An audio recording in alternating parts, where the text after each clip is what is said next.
bad boys, bad sport, and the bad old god Cthulhu himself. Somebody call P. Diddy, because Marcus and Mike stole his song. Welcome to Channel 8.5. Hello, and thank you for joining us at Channel 8.5, a show about movies and TV and pop culture. My name is Joe Galino. And I'm Andrew Hanna. Andrew, how are you doing today? Joe, it's another Watchlist episode where we talk about all the things we've been watching this week. Today we discuss Bad Boys for Life, Ted Lasso, and Lovecraft Country. Joe, I figured today we can start with Bad Boys for Life and get it out of the way, which should tell you exactly what I thought about the newest installment of the Bad Boys franchise. Why did you not like Bad Boys for Life? I've seen it too. We both watched it. We both watched all of the things on Watchlist this week. I believe that's the first time this has happened. But tell me what you didn't like about Bad Boys for Life. Well, let's start with a synopsis, and then I can go from there. So Bad Boys for Life is the third Bad Boys film, released earlier this year in January. It's about the wife of a Mexican cartel boss, Isabel, who escapes prison via Hannibal Lecter methods. Do you know? Essentially. Assisted by her son Armando, who she then tasks with avenging her father or her husband and his father by killing everyone who was involved in his arrest and conviction, which includes prosecutors, judges, and our very own Mike Lowry, or Will Smith's character. But that's not what it's about, Andrew. What it's about is Will Smith and Martin Lawrence. They're in Miami. They're chasing down bad guys and causing property destruction. That is what it's about. It just doesn't hold up.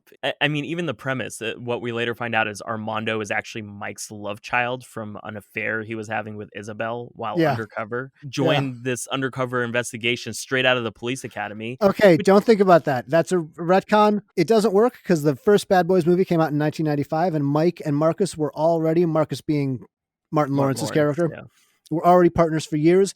He would have known Mike Lowry was an undercover agent in Mexico, which again doesn't make sense, but whatever, it's fine. But Joe, he that's how deep he was. Right? He was deep.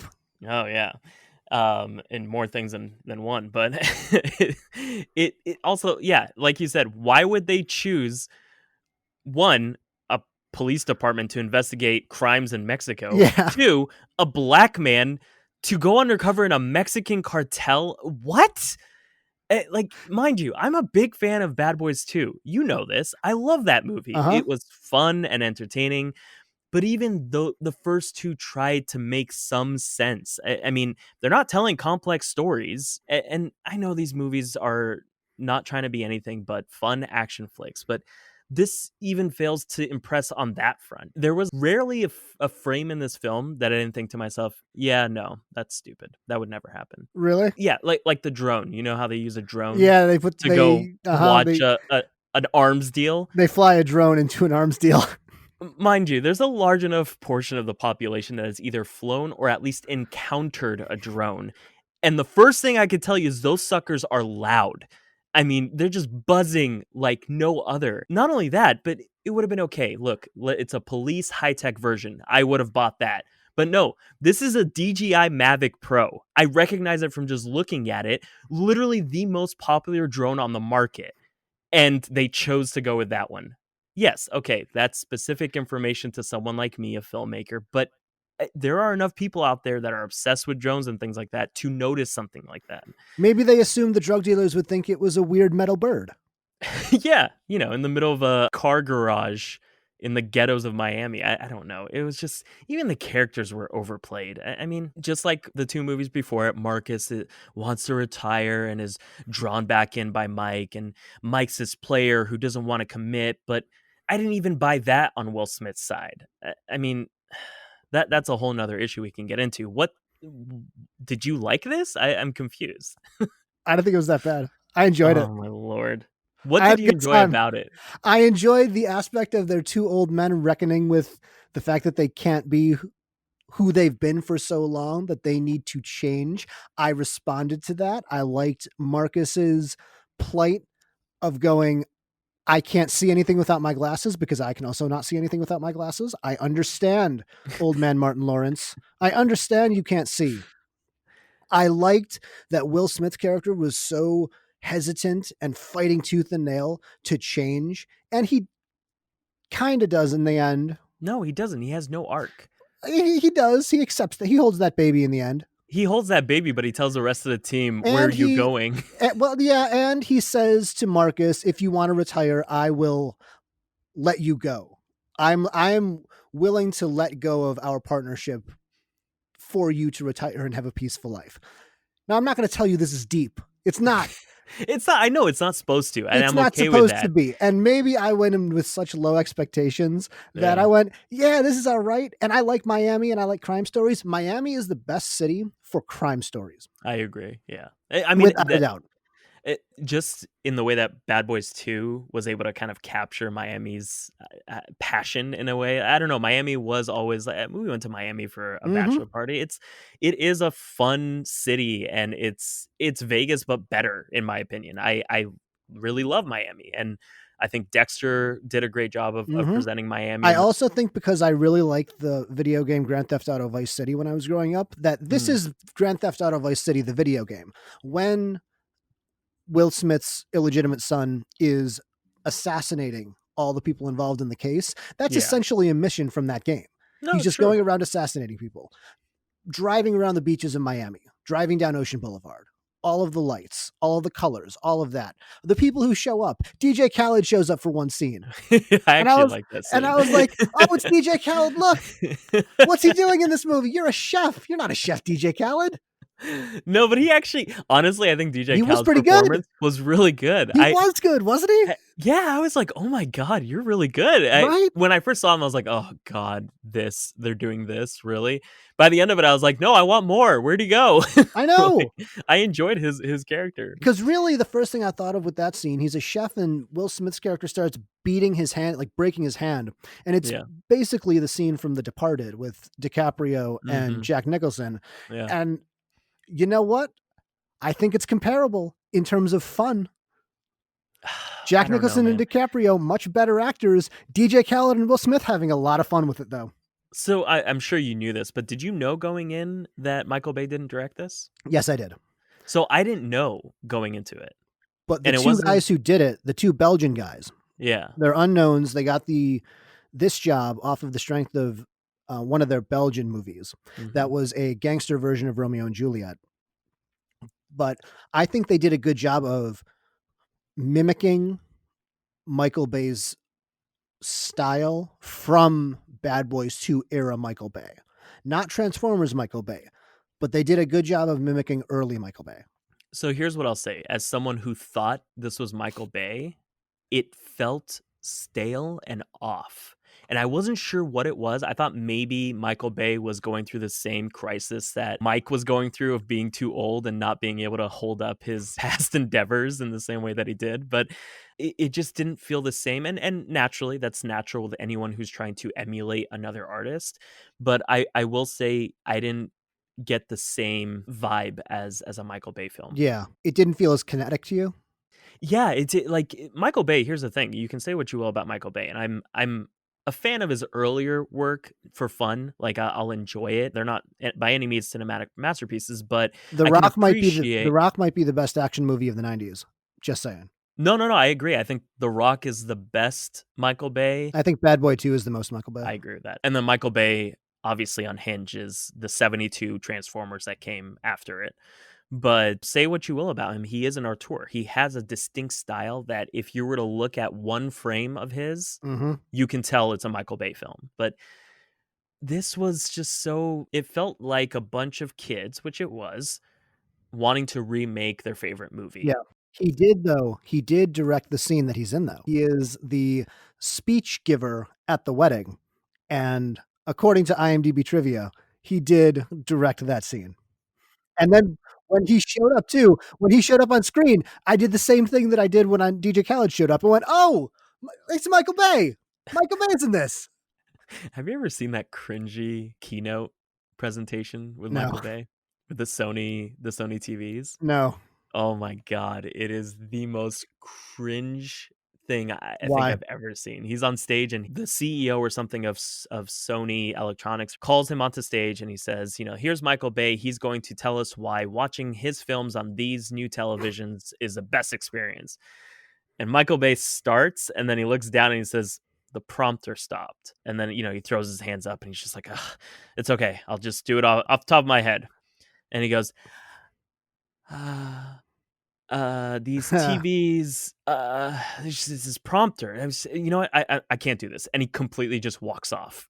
Really? It walks off walks off stage and you're Wow. watching, and you're like, "Oh my God." I actually felt bad because I mean, it sucks. It just public speaking in and of itself without having your prepared notes, obviously your brain's just gonna go blank. And then the Sony guy comes up and he's like, okay. Michael Bay, Yeah, everybody. Michael Bay, and everyone just goes,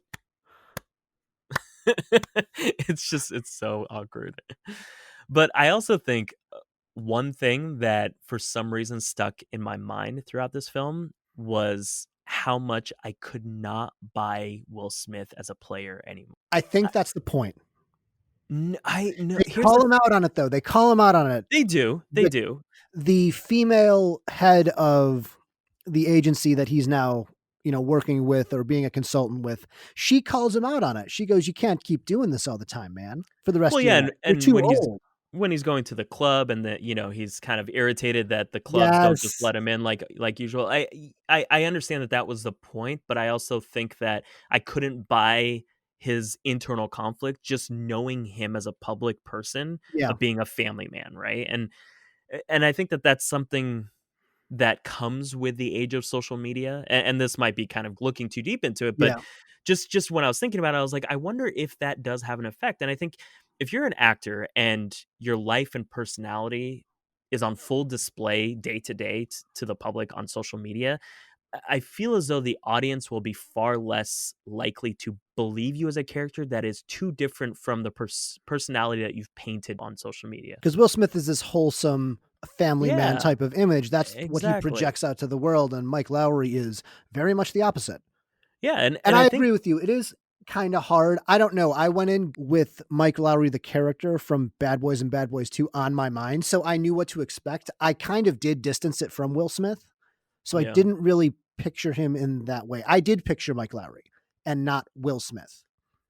It's funny, and maybe I wanna go back to Bad Boys 2 to see if I feel the same way, because even in the beginning when he was kind of doing all the crazy reckless stuff, I was like, I've seen too much." Because Yeah. now he has a YouTube channel, he does vlogs and things like that. So I wonder if that's going to become an issue in the future, especially with a lot of actors who are in the industry are now kind of shifting to YouTube and social media, TikTok, Jason Derulo and all that stuff. But it's interesting. I think that the effectiveness of someone like Daniel Day-Lewis, I think, is in Yeah. part the fact that he's never in the public eye. He's kind of reclusive in a sense. And Mhm. yeah, I mean, there were some funny moments that I enjoyed. I love that they brought back Reggie Yeah. as the baby daddy. I mean, that was one of my favorite scenes. I will be honest, there were some things in this that I immediately saw coming.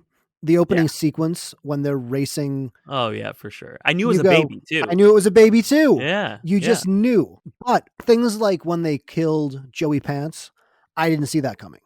I did not think they would kill Joey Pants. So there Mm. were things in there that I was surprised by. And so maybe that's why I'm I not gonna wasn't. sit here and tell you this is Citizen Kane, No, and but look, it's I'm fine with it. I'm not expecting that, but at least the action sequences could have been cool. I don't know, like a Gatling gun on a That was ridiculous. it was so what? And I agree. I love that Mike is like, "You need your glasses." He's like, "I don't need my glasses." I thought that was funny, and I would have bought into that. But we as an audience also know too much. There's too much information that's available to us. You can't just fire a Gatling gun at a helicopter and expect there to be no ramifications. But that is Well, the Grand Theft Auto-ness of this movie that I was okay with. This world doesn't exist in the real world. This world exists in Grand Theft Auto rules where you can just fire a Gatling gun at a helicopter and it's fine. and look, that whole car chase in Bad Boys 2 on the freeway with the cars just rolling off of the big rig. I mean, you're talking about these It's guys would be ridiculous. fired. I mean, yeah, exactly. But I didn't mind it. I also think part of it is that visually, Miami was, for the most part, was presented during the day in the last two Michael Bay films for Bad Boys, but this was primarily at night, at It least was for all at the night. sequence. So I think that was another thing that kind of tipped me off, that the style seemed a little bit off. But even then, what is Mike Lowry doing at the captain's daughter's basketball game? What? Like, I don't know. Joey Pants was just like, "Come watch my basketball game. Come watch my daughter's oh game." my And then he god. gives that very long-winded speech, which I think was meant to be funny and like so Yeah. obvious to where he has to explain it, like hammer it home to Mike Lowry to be like, "This is the message of this story. Now I'm gonna walk over here and get shot." I think if this was the first time that you see a storyline like this, I think I would have been more indifferent to it and accepting. But I mean, beat for beat, it just all felt the same as Bad Boys 2. The characters, the conflict between the characters. I mean, yeah, there were some differences here and there, like the new squad and their kind of young, hip. Oh, they're the most beautiful police officers you've ever seen. Seriously, I didn't know that was Vanessa Hudgens Vanessa Hudgens until, is in it. I don't know the other two characters, what the actors' names are, but yeah, my God, are they gorgeous police officers. The blonde dude who looks like Chris Hemsworth's bodyguard, yeah, who's the real yeah. passive one. I was like, dude, you are way too pretty to be a police officer, To be the IT guy on a to police be the squad. IT guy. But they say But he was a yeah, they say, bodyguard and and he killed someone, and, he punched a he's dude too hard like the Hulk, and now he just sits behind computers and flies metal birds into drug deals.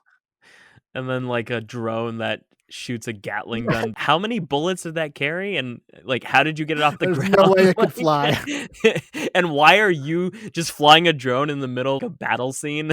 Like, come on, dude. I don't know. It was forced. It was I did think about the movie Trainspotting 2. So when a movie like this comes out and mhm, they were kind of reckoning with getting older, I don't know why my mind went to Trainspotting 2. I love Trainspotting, and Trainspotting 2 deals with similar themes of picking up the characters basically yeah, 25 years later. yeah. Trainspotting 2 is a much, much better movie than this. I really like Trainspotting 2. I really like it a lot. I remember you telling me that you liked it a lot. I just haven't gotten around to it. But it's so different from the first Trainspotting in terms of tone. It's really tamped down Yeah, the kinetic nature of it, whereas I really enjoyed because it fit with the characters getting older and kind of reckoning with yeah. the choices they've made in life. This kind of did not. Bad Boys for Life paid lip service to that, but did not feel that way. I almost wish that maybe they would have gone more heavy on the "we're old and we can't do this anymore," because that would have been Yeah. funny, but this seemed as though it was a buffer Yeah. between the old franchise and a new franchise that seems like it's going to emerge. I don't want them to do a new one. I think they're going to continue, because the way they set it up in the end was that now his son is going to become him in a sense. Yeah. And so that's what it felt like. It felt like this was a lead into the next generation. I did not like him very much. It wasn't the actor's fault. I don't think they give him a ton to do. He just kind of has to be very stoic. Yeah. I thought they were kind of bland, both the mother and the son duo. Yeah. I did not respond to them very much. I think it's telling that it took us this long to even mention them, but I did Yeah. not find them to be Yeah. very compelling villains. I mean, the Bad Boys too. They cut up the guy's partner and then put him in a tortilla box, and then True. They did try to make the mother character interesting by making her a sort of witch, saying that she yeah. worships, the god of the dead and all of that. Oh, Lord. And Martin Lawrence does get some good comedy out of that. Oh yeah, he So, milked that for all it's worth. like, I Or did he's like, "You're gonna screw a witch and you're not even gonna wrap it," like, or something like that. It's I just enjoyed the guy on the plane they keep switching yeah. seats with, because they He's like, keep talking to him, like, next to his shoulder. "My man, we need to switch." "Uh-huh. Yeah." "Yeah, okay, I'm fine with that." Bad Boys for life.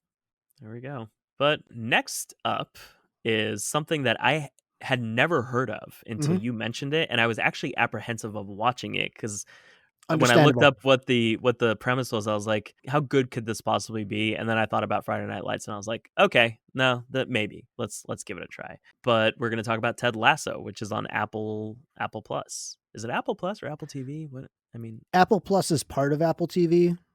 I guess that's the way you say it. I'm not yeah, sure. Apple TV is the little contraption that you put by your TV, even though it's yeah, not a but there's also TV. like an app called Apple TV as well, Exactly, but Apple Plus is streaming the service. streaming service. It's the Netflix of Apple. Yeah, It's very confusing. it really is. Ted Lasso took me completely by surprise. I am the one who suggested this, and your apprehension for wanting to watch this is completely spot on because this is a TV show based on a 2012 commercial that NBC put on for the Premier League, for English Premier League. Okay, so I did see that character before, and I You thought have they were seen just him.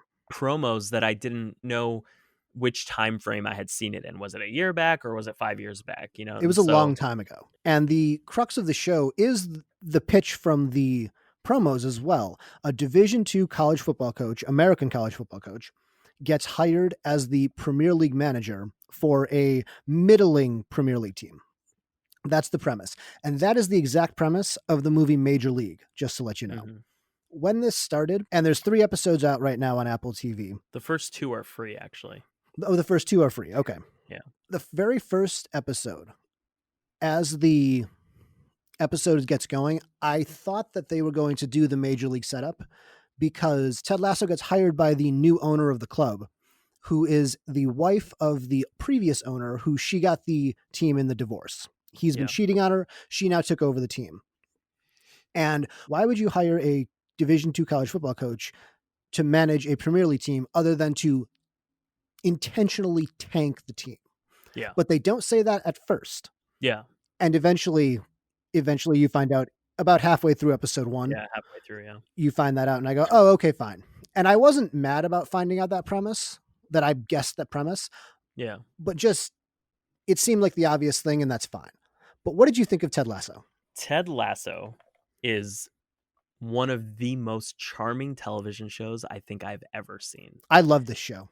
And that might sound hyperbolic, but I honestly It's cannot not. think of another show that had me literally grinning from ear to ear throughout the entire thing. And Mhm.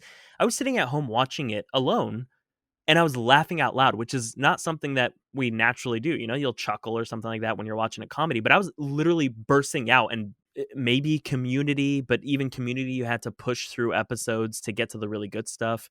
How I Met Your Mother was maybe a little bit charming, not nearly as funny as this was.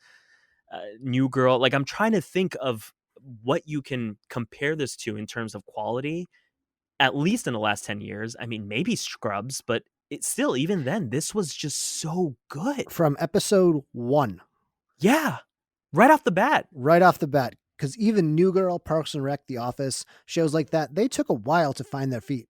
Exactly. This took about 20 minutes, I would say, Yeah, once he before gets I bought off in. of once he gets off of the plane, honestly, I can tell you the exact joke. And it's when he's talking to her and he says, "Oh, you must be Mrs. Welton." And she says, "Oh, please call me Rebecca. Mrs. Welton is my father." And he goes, "If that's a joke, I love it. If not, I cannot wait to unpack that with you." Yeah. And I was just like, "Oh, that's a brilliant line." And it's And so underplayed.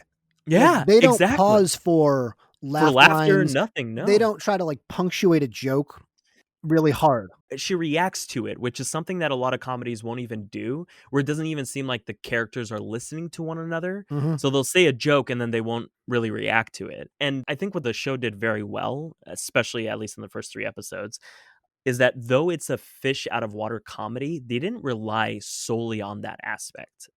Like, don't get me wrong, They there did a were lot of it. a lot of jokes. Yes, I mean, especially like when he says, "Did you all get the OJ trial over Yeah. here?" Or when the press asks him to name some soccer stars, he says, "You got Ronaldo and the fella that bends it like himself." And I was like, "Oh, that's really funny."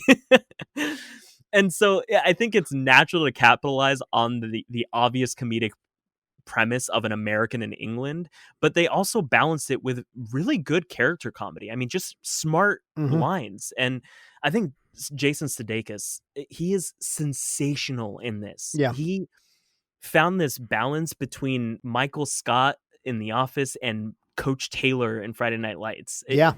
Because when you first meet him, he is sort of a Michael Scott. He comes off that way to And a bumbling you. fool. Exactly, like the stereotype of Yeah. like a Southerner. And quickly you realize there is very much a method to his madness and that he isn't dumb. On the contrary, he's very good at what he does and incredibly confident in his ability to inspire Yes. people to follow him. Like when he's talking to the team captain and he calls him Ronald McDonald. And instead of feeling bad for himself, he just looks at Coach Beard, his assistant coach, and he says, "Oh, Mhm. he's going to be pissed when we win him over." And he knows that he can reach people in a very earnest, non-manipulative way, and it's almost like he has this understanding and patience that's rooted in that confidence that if someone doubts him, and everyone doubts him in this, including the entire town and the Mhm. reporters and everything, he gives off the impression that he's like, it's okay, they just don't know yet. Once they see, they'll believe. Not, the I'll show them type of attitude. And it's very magnetic. He did such a great job in this. And he's just so nice to everybody. He's so Yeah. nice to everybody all the time. When people are mean to him, I immediately go, "Why are you being mean to this dude?" Yeah. Yeah. He's just the most positive character you've ever seen in a way that doesn't make him look like a rube. Even if it comes off that way at first, very quickly you understand, no, this guy's he's just a good guy. Yeah. And he's confident in himself enough to not take offense and if anything compliment you even when you're crapping on him. And I also think the duality between him and Coach Beard, his assistant, Yeah, very I mean, stoic presence. yeah, and Ted is very much the heart and Beard is the brain. In the obvious way, but there's also the fact that Ted will always just wander off in the middle of a conversation, go off and in curiosity and appreciation of either the people around him or just those small moments. And He's constantly asking Coach Beard what things in England mean. He yeah, doesn't know the yeah. trunk of a car is the boot. And he goes, "But what if I have to put an actual boot in the trunk of the car?" He goes, "Well, then you got to put the boot in the boot." He's like, so you're telling me if I got fired and I'm putting cleats in the back of my car, and he says, yeah, you got the boot and you're putting your boots in the boot, which I thought was funny. I mean, that's great because they are opposites Yeah. in the best kind of way, in that they're partners that recognize and respect each other, and they also play off of each other. Mm, Beard is always in on the joke. That's the thing, is he doesn't take himself too seriously. I love. exactly. There's a character in it named Nate, Yeah. played by a comedian named Nick Muhammad is his name. He goes by Mr. Swallows in England. He's a British comedian. He's a pretty well-known comedian too over there. Oh, really? Okay. But he plays the equipment manager of the team, and very inflicted with self-doubt Yeah. is Nate. Well, And he's like so a nerdy little meek, exactly. small guy. Yeah. Every time Ted and Coach Beard talk to him, he has to point at himself to go, "What are you talking to me? Oh, you are He's talking to me." like, And then until we get another Nate on the team, please assume that I'm talking to you. but they're trying to find new plays and sort of new tactics for the team. And Ted says, "Okay, I'm open to all suggestions for what we can do to try to whip this team into shape." And Nate comes in and goes, "Well, I have a play." And then Ted goes, "All right, well, let's hear it." And he goes, "Do you want to hear it?" He goes, "Yeah." "Oh, okay." He's bumbling through trying to explain the plan. He's like, I'm sorry, I have a hard time hearing people that don't believe in themselves. Uh-huh. Do you think this will work, Nate? And Nate goes, yes. And Ted just goes, oh my God, why are you Whoa, yelling? whoa. And Beard physically falls Falls out off of of his his chair. chair and gripping his ears. And I love that. And then they shimmy off, Uh-huh. out of the room. And I don't know. I also love the moment when they first sit down in the office and then they just sort of nod at each And they other. put their desks And then together. they put their desks together where they're first facing the other way. But it's those small moments where they're decorating the office Mhm. and kind of creating their space where you really get the sense that they've been working for a long time together, but they also enjoy working together. I really love their chemistry, and he has great chemistry with everyone, Yeah. I love all the the chemistry characters. between all of them. Nate, the aging star player, Rory.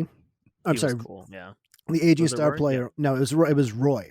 Yeah. Roy. Yeah. Not Rory. Roy. Played by Brett Goldstein, who is Hmm. also a comedian in Britain, also has a podcast that's really good called Films Oh, to Be Buried. really? Yeah, it's called Films to Be Buried With, and he talks with other comedians about what their favorite movies are. Oh, When I cool. saw Mr. Swallows and Brett Goldstein in this, I'll be honest with you, the star power of Brett Goldstein and Jason Sudeikis got me into Apple TV way more than Reese Witherspoon and Jennifer Aniston. Yeah. That's I don't care about them. Give me Brett Goldstein. You got that crowd. Put Yeah. those names on the marquee to get this guy. I think if enough people know how good this is, it could literally be the thing that starts up Apple Plus. I honestly think so too. They only released 3 at one time, and now they're going to release them week to week. I Yeah. will go back on Friday and watch this. This is now appointment viewing for me on Friday. Yeah, and I literally put a reminder to cancel the free trial, and then I saw the new episode comes out this Friday. I'm like, but I want to see it. Yeah. So I'm just So it worked.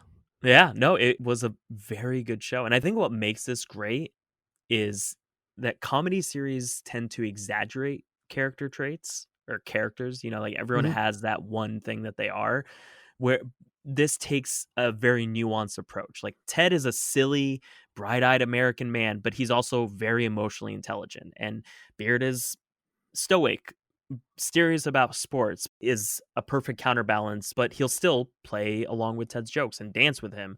Nate, who is probably my favorite character, is, small, nerdy, and see why he's working there. And it's because he loves the game and has probably been watching it and playing it Mhm. all of his life. And so that he has something to offer. And Keely, the star player's girlfriend, Played by Juno sh- Temple. she's great. I don't know Mhm. where I've seen her before. You've seen her in a lot of stuff before. She's been I in a whole bunch of movies. I know she was in The Dark Knight, but there was something British that I've seen her in, and I just can't put my finger on it. She was in the movie Atonement, which is very British. I don't remember her in that, but I saw that she was in that as well.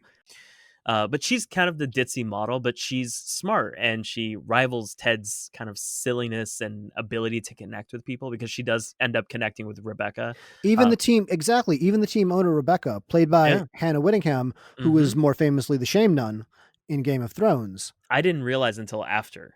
Oh, I was like, really? oh, that's where I know her from. Uh-huh. Because she looks very different in this. Yeah, very much. You can see the top of her head. She has Yeah. hair. Yeah, exactly. And facial She's very good expressions. in exactly too. She's very good in this though. And Yeah, she even gets depth as the owner exactly. who's the vengeful sort of ex-wife who's trying to spite the team.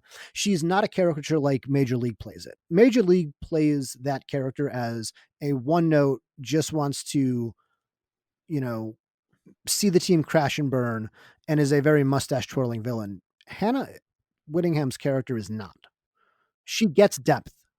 I agree. She could have easily turned into the bitchy boss lady, but I appreciate that they humanized her and kind of diverted from that stereotype because she is incredibly vulnerable behind kind of the guarded facade, and it's very obvious to Ted. And I love that he's still kind of hacking at that wall that she has up, and she does start to warm up to him Mhm. despite her greatest efforts. The characters were believable. It felt like they were actually individuals, and I think the only character who was maybe one dimensional was Phil Dunster's character, Jamie Tart. But Yeah, even then, the you get young glimpses. star player, Yeah, you get glimpses that he might change in the future. Like there's something more complex underneath it all. And then Trent Krim, the reporter, I the love reporter. that episode. That was such a good episode. Yeah. And I love that they introduced the reporter in the first episode. And in the third one, he's tasked to basically do what's meant to be kind of a scathing article about Ted Lasso and the eventual demise of the team. But instead, he finds himself unable to Say resist something being bad. drawn. Yeah, like he's just drawn to him. He's like, I think he'll fail, but I won't gloat when he does. I'm rooting for him. And I thought that was such a good And I episode. really like that they did not have Ted win the reporter over all the way. The reporter, Yes, he still says, this guy's probably going to fail at this. But exactly. even him, even this cynical journalist that's been covering the team that says snarky things in the press conferences says, yeah, but I really like him. Yeah. And that's the realistic reaction, right? Is you might, for as much as you might like someone, they probably will fail at the thing that, something like this, right? An American football player Hmm. trying to coach a soccer team. It was just a breath of fresh air. I feel like the recent string of great television series have been predominantly dramas. And Yeah. it's nice to kind of see a feel good comedy that's come along kind of when we need it most, but also it's still very good storytelling and very character driven television show. This is easily my favorite new show. Yeah, no, I agree. This was one of those where I was like, okay, I'm in. 100% in. Against all odds, because Yeah. this should have been terrible. Hmm. No, It's I a agree. TV show based on a character in a promo from 2012 for Premier League soccer. Everything about that says that it should be bad. Yeah. It's amazing. I thought it was amazing. I loved Yeah. it so much. It's and it's like I can't wait. I can't wait to Yeah. see kind of how he develops his relationship with the town and like even the black girl that he's playing soccer with. Like you knew that scene was going to happen later, Yeah. but it was okay. It's a small town. Like I'm excited for and it's kind of a great metaphor is the opening title sequence where he's sitting on a blue chair that slowly turns red, Yeah. like that, and it spells his name out. And I was like, oh yeah, I mean he's slowly turning each chair, each person one by one until they're all on his side and they're all rooting for him. And Yeah. I'm forever thankful for you telling me to watch And it. you never would have checked it out. No, honestly, You I of all stayed away people would from Apple's. never watch a sitcom about a football coach who goes to coach soccer in England. I mean, any sports movie that I've ever seen, I've actually enjoyed, or sports television show. So I don't have an aversion to that Yeah. necessarily, but it doesn't pique my interest in the Yeah. way that the next show we're going to talk about, Lovecraft Country, does. Uh-huh. That's very much in my wheelhouse. But yeah, so that's Ted Lasso. Definitely go check it out. You can get the first episodes free, the first two at least, on Apple TV, and then from there you can do one of those 1 week trials. Check it out though. Absolutely worth your time. Yeah, but I think it's a good time to head over to our next thing, huh? Exactly. You mentioned it a little bit earlier. Let's move on to the final show that we're talking about, the big show of the weekend that just came out. Lovecraft Country, episode 1, just came out this Sunday. So Lovecraft Country takes place in the 1950s, and it's about Atticus Freeman, played by Jonathan Majors, who is a black veteran of the Korean War, and he's returning home to the south side of Chicago after receiving a cryptic letter from his father informing him that he may have found clues to Atticus's mother's lineage. And upon arriving to Chicago, he's informed by his uncle George that his father has been missing for weeks. So Atticus, his uncle George, and Letty, who's played by Journey Smollett, she's sort of a childhood friend he reconnects with when he's back in the south side of Chicago. And the three of them travel across the southern United States in search of Atticus's missing father. And there's a lot to say about this after the first episode from just a social and symbolic standpoint, yet not very much to say in terms of the story. Yeah. Keeping in mind it is the first episode, so that isn't necessarily a criticism, but I can definitely tell you it hooked me, and it was everything I wanted it to be considering Jordan Peele produced this. I understand your apprehension because you could make the argument that not a ton happens in this first episode right away. But if you watch the teasers, you know that there's going to be a lot that will happen. Yeah. But this is very much a lot more than a lot of first episodes, too. But it felt very much like a table setting episode, even more than most first episodes do. I Yeah, think for this one as well, we should say if you haven't seen this one, because I know it's going to be very popular, we can do spoilers and non spoilers for you, and we'll let you know with the time code when we start getting into spoilers. But just yeah. at first, you know, explain your apprehension. I think my apprehension derives from just that. It was very much a table setting episode, like you said. Not that you didn't need it and that it wasn't a great pilot, Mhm. but I'm still unsure about where it's going from a story standpoint. I will say, though, something that stood out to me the most and had the most impact on me was the whole time throughout the entire episode, there's this underlying sense of foreboding that is not caused by the obvious horror aspect of this, more so by the experience of being black in America, especially in the 1950s.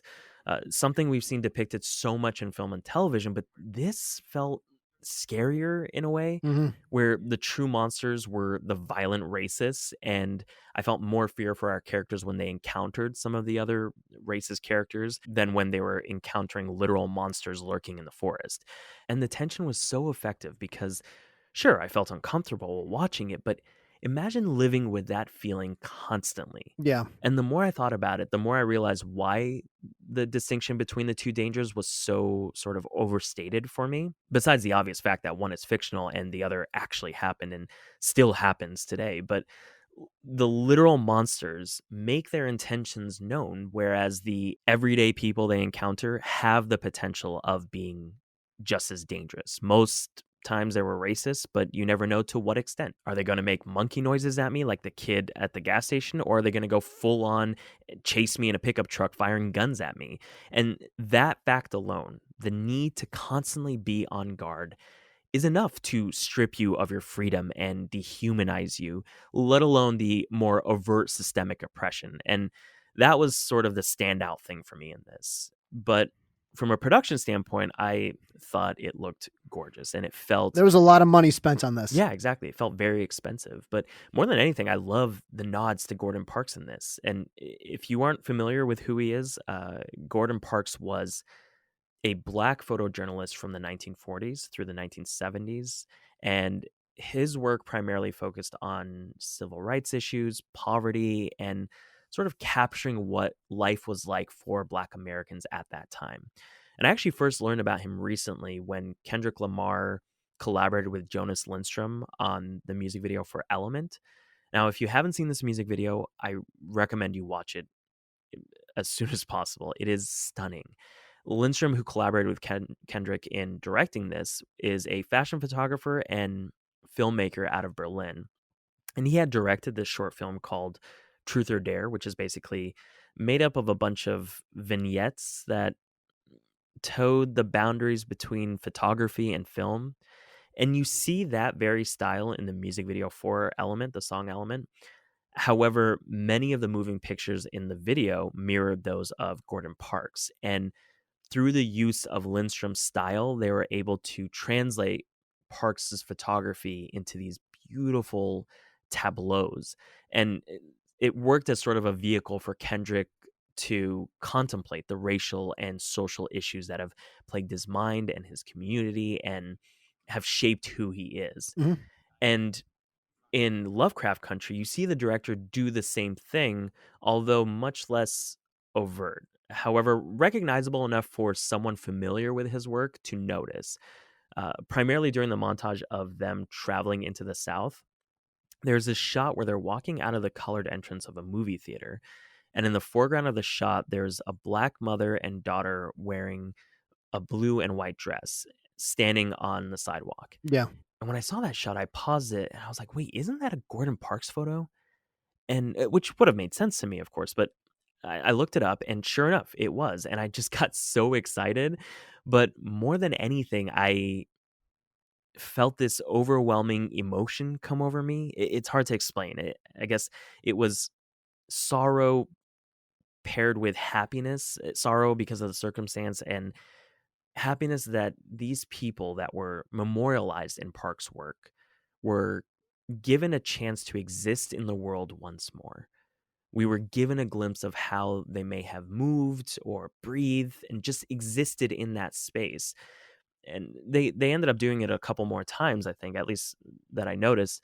Another one was there's a moment where a father and two little girls are waiting at the walk-up window Yes. of this restaurant, and the fast food workers are sort of ignoring them and talking to the white That customers. makes sense that you say that because it's a very picturesque image. Exactly, yeah. And I really appreciated that they paid homage to his work, which I think is funny. I mean, just the whole premise of the show, of course, is based on H.P. Lovecraft's work, but H.P. Lovecraft was a terrible racist. H.P. Lovecraft would hate this. He would be so angry. But overall, I'm very excited for this show. I think it's going to be great. I think this is definitely going to be the sort of next show that's going to become kind of a social phenomenon, in my opinion. I could be It's wrong. funny that you say that because HBO's last show, Watchmen, had a similar feel to me, but I Yeah, found this much more watchable than Watchmen. I Watchmen agree. to me was it felt dense to watch it Yeah, almost. no, and I was actually going to say that is it took the same route as Watchmen, but I agree this was a lot more watchable. This is much more watchable. It's just an easy show to watch. It has a lot of momentum. I mean, the Mhm. rhythm of it, there's a lot of music involved, there's a lot of dancing involved in the beginning. When Journey Smollett's character, Journey Smollett plays an old friend of Atticus, Tick. He goes by Tick. Yeah. She plays an old friend of his that comes back into town and eventually joins him and Uncle George, Courtney B. Vance, on their journey to find Tick's Yeah. father. And she just has this energy to her that contrasts so much with Tick's stoicism that I really like. No, I completely agree, and I feel like there's going to be a storyline later on, or at least the conflict between them is likely going to be that he's a little bit more passive Mhm. and accepting of the circumstances, just even given the fact that he signed up for the war to fight for a country that doesn't love him and oppresses him. And so that contrasted with her character, who, from what I got from the conversation she was having with her family members, is she is so entrenched in the fight for civil rights that she even missed her mother's funeral. Yeah. And obviously there was kind of a tumultuous relationship between the two, but that's sort of how dedicated she is to this, where she's put her life on hold to fight for freedom and equality. And so yes, I agree that that contrast is very apparent on screen. She definitely wears a lot more color and is more stylish, more kind of free in a very feminist way. You know, Big. even her sister, yeah, her sister even tells her, if you're going to wear a skirt that short, you should be wearing pantyhose. And so she definitely has a free spirit. Yeah, I thought both of them are great in this as well. Everyone Oh, performance wise was phenomenal. Courtney B. Vance is in it, and he's just so incredibly watchable to me. Yeah, yeah. Even as he's just sitting there reading a book, I loved watching Courtney B. Vance in this. Jonathan Majors too is also wonderful. He really is. Even though he's less big in his performance, I find him incredibly compelling. Even the first scene where he's talking with the woman on the bus, they're on a bus, Mhm. he's coming back into town. The bus breaks down, and from opening scene, as they're putting their bags, somebody comes to pick them up, and he is watching these white people putting the bags in, and the owner of the truck they're putting the bags on is eyeing him, and he goes, "No, this is not going to work. I know that this is not gonna work for me. This is gonna end poorly." And I appreciate that it wasn't overt. No, it wasn't. It didn't even seem like he tried to get on the truck. It almost felt as though because he went straight to the woman and said, "Can I help you with your bags?" Yes. And I think, the obvious metaphor is just the lack of mobility for Black people. Just when he's leaving, was it Kentucky that he's leaving? Yeah. The tires blow out. Where there's help for the white people on the bus, he has to walk on foot. And it has a lot to do with the forward mobility of Black people in this country, and the experience of being Black in this country. And I thought to explain it in such a visual way is the way that I would rather things like that be explained. I thought those moments were so much more powerful and beautiful in a way. In that opening scene too, Tick is reading John Carter from Mars, which Yeah. is a pulp novel written in the long time ago, 1910s, is a very seminal novel. Basically, there's no Star Wars without John Carter from Mars, Mhm. about a Confederate soldier who gets beamed to Mars to fight in a war on Mars with aliens. And the conversation, again, 5 minutes in, with him and the woman on the bus goes, "How can you read a story about a Confederate soldier?" And he goes, "Well, that's the only story we got." So I love this kind of story. I love the adventure aspect and believing that I can be John Carter from Mars. And, well, they're not going to write that story about me. Yeah. So I Yeah. have to just choose, not even choose, I'm forced to take this story. But what I like about Lovecraft Country is that it is giving someone who looks like him that story, in a Exactly. sense. And he even says, I can appreciate the work and not necessarily the individual, which I thought was almost like it Almost was like they knew. yeah, it was a prologue, right? It's basically telling people we know Lovecraft was a terrible racist, but his works were very influential and very important to the things that we consume now. And this is an effort to retell that story through a different lens. And Yeah, I really did like that they 'Cause had that conversation right off you the bat. don't need to know Lovecraft to know what a Lovecraft monster is. Do you know much about Lovecraft's actual stories? I do to an extent. I think I started looking into his works after watching Annihilation. Yes. Yeah, so it's very Lovecraftian, and so I kept hearing that when I was reading up on it afterwards, and I was like, I hear that, but I don't truly understand. And so I started looking into it. I'm like, I need to. I was literally this morning Mhm. looking up kind of his complete collection because I should be reading this. I mean, this is right up my alley. I could make the argument that you don't need to read any of Lovecraft to understand Lovecraft because so much of his work has seeped into pop culture that Yeah. you almost don't need to know the text itself of what it's based on. Really, what are Lovecraft monsters? Tentacles and a really aggressive shade of purple. That's basically what they break down to. Basically Guillermo del Toro's whole film film repertoire. Aesthetic. He's very, very much influenced by Lovecraft. He even has a life-size doll of him sitting in his library. Oh, I didn't know that. That's Yeah, funny. yeah. Having not read any of Lovecraft's works, I have an understanding of what is a Lovecraftian story or a Lovecraftian monster. Monster more than anything, because I don't think a Yeah, Lovecraftian story can really be translated to screen very well. Because a lot of what Lovecraft stories are about this menace or this threat that seeps into your brain and drives you crazy, which is a difficult thing to convey on the screen. The screen is a visual medium, whether it's TV or movies, and the monsters in Lovecraft rely so much on inner monologue and this sort of nebulous concept of being driven mad by a thing that you don't understand, that it's difficult to take that story and make it compelling for the screen. I think Bird Box, that Netflix movie, is the closest thing to doing it or to really getting that feel. honestly, that theme in his stories that you're talking about is maybe the main reason why his work is a perfect vehicle to explore this story. Going back to what I was talking about in regard to the sort of uncertainty of intent or disposition when coming into contact with other people in these southern towns, or whether the restaurant or room you're about to enter takes kindly to people of color. The very element of his stories that you mentioned of sort of being driven mad by a thing you don't understand or maybe you can't physically see. I mean, that is in essence what systematic oppression is, especially now more than ever. Sure, there aren't four colored people signs up today, but today's racism is more subtextual and less overt. But speaking of diners, that scene, well, actually I guess we're going into spoilers. Do you want to get into spoilers? Let's do it. Yeah, let's do it. So if you haven't watched the first episode of Lovecraft Country, it's on HBO streaming service. But you can skip forward in this episode about 10 minutes because we're going into spoiler territory, but definitely come back and check out what we ended up discussing. Anyway, that scene in the diner and Mhm. the chase scene that follows, I Yeah. mean, the truck flipping over and the man Yeah. flying out and the trunk just landing on his body, it Yes. looked insane. You're watching and you're like, Brutal. oh, that actually happened. Because it comes out of nowhere also because the woman who gets out of the car, it's not explained how that car flips over. I think it's implied that she has some sort of mystical power in Yeah. order to make that flip over, and then she looks at them and they share a moment, and it's clear that she's gonna become important later. But nothing like that had happened yet. Everything in this was either the real world or the very opening, which was the, dream sequence where Yeah.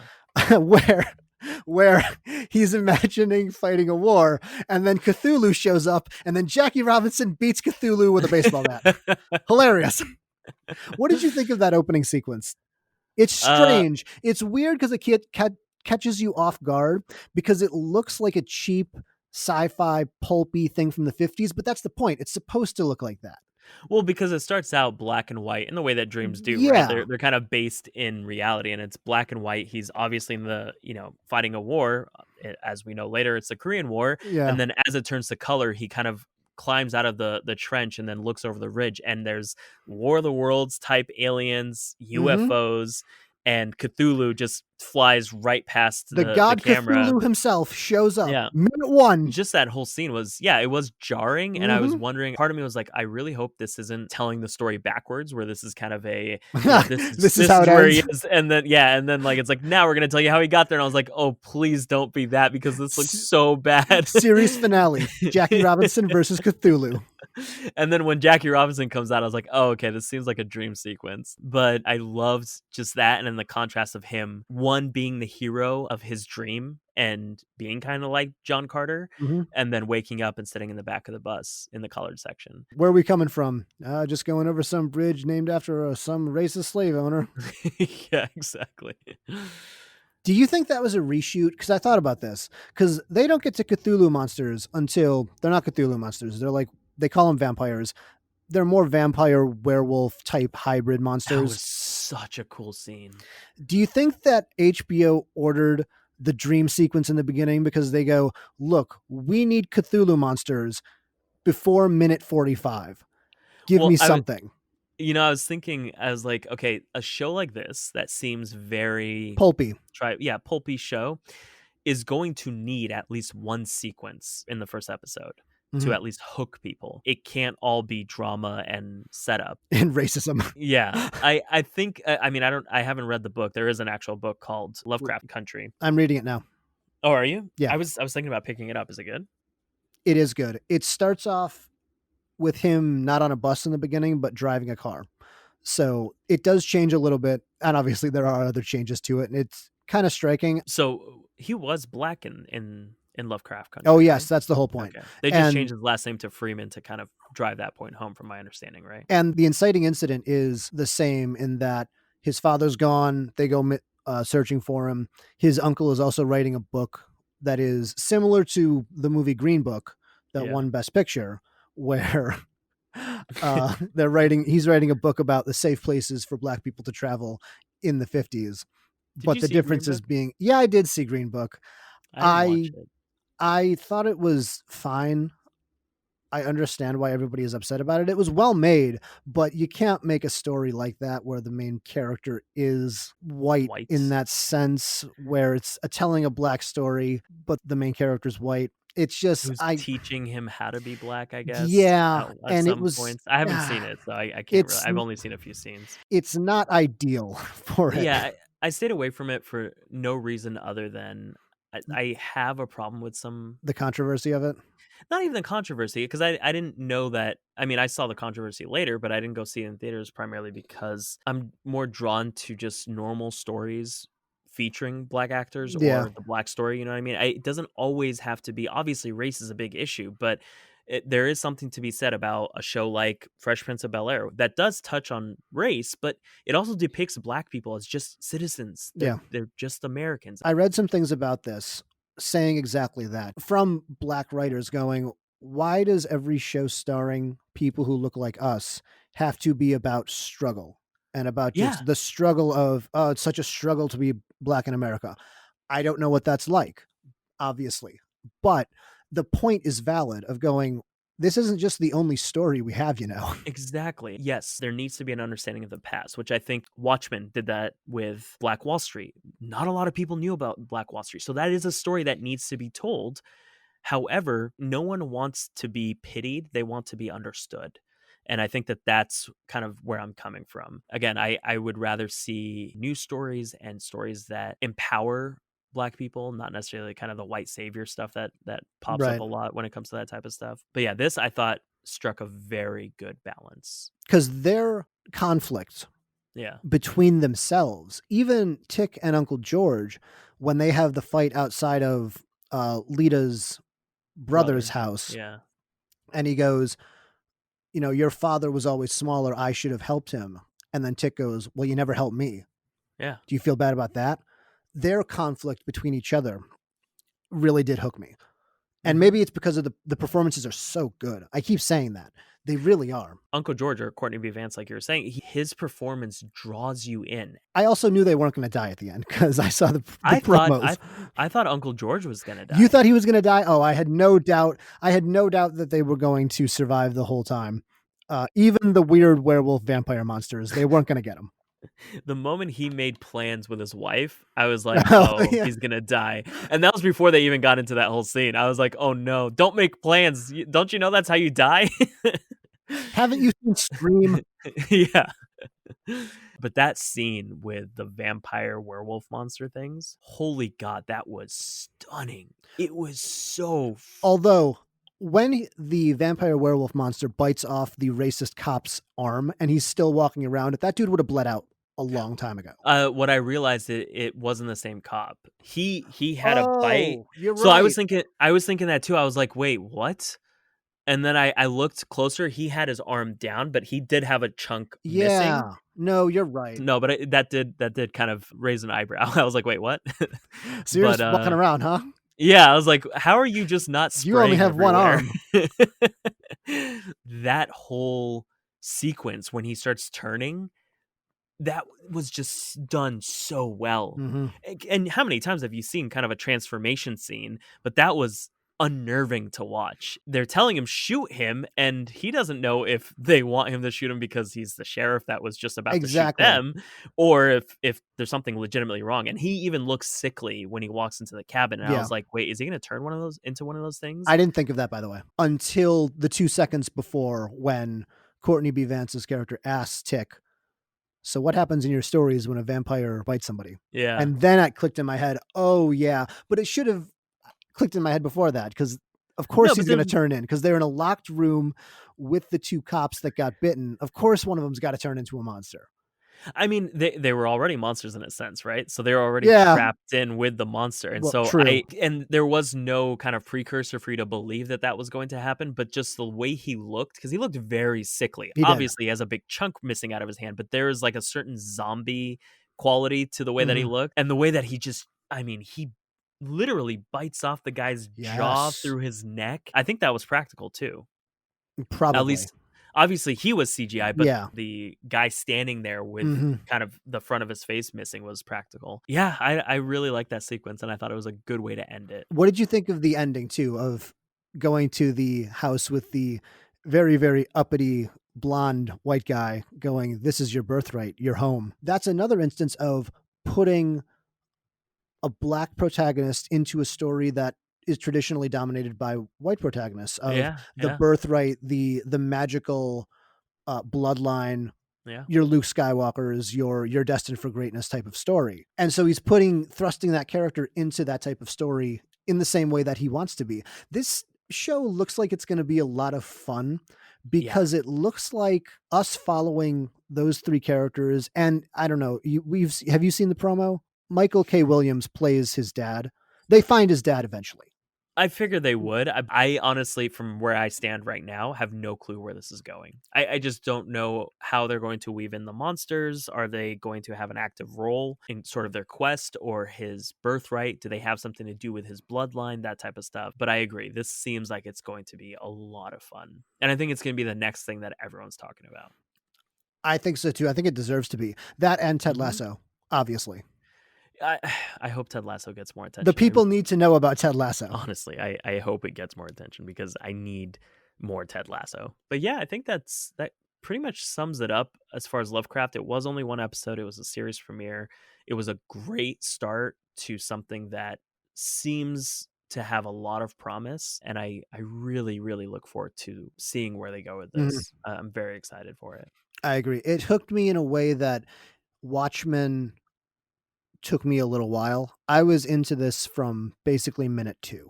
Right off the bat, I was very very excited. Right off the bat, no pun intended, but Right off Jackie Robinson's bat into Cthulhu's head.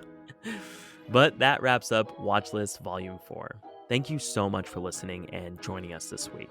If you've seen Bad Boys for Life, Ted Lasso, or the season premiere of Lovecraft Country, let us know what you thought. Did you agree or disagree with anything we discussed? Let us know on YouTube, Instagram, or Twitter. You can find all those links on channel8.5.com. That's channel8.5, completely spelled out.com. If you enjoyed this episode, please consider liking and sharing with family and friends. We have new episodes every Thursday. Until next time, my name is Joe Galino. And I'm Andrew Hanna, and this is Channel 8.5.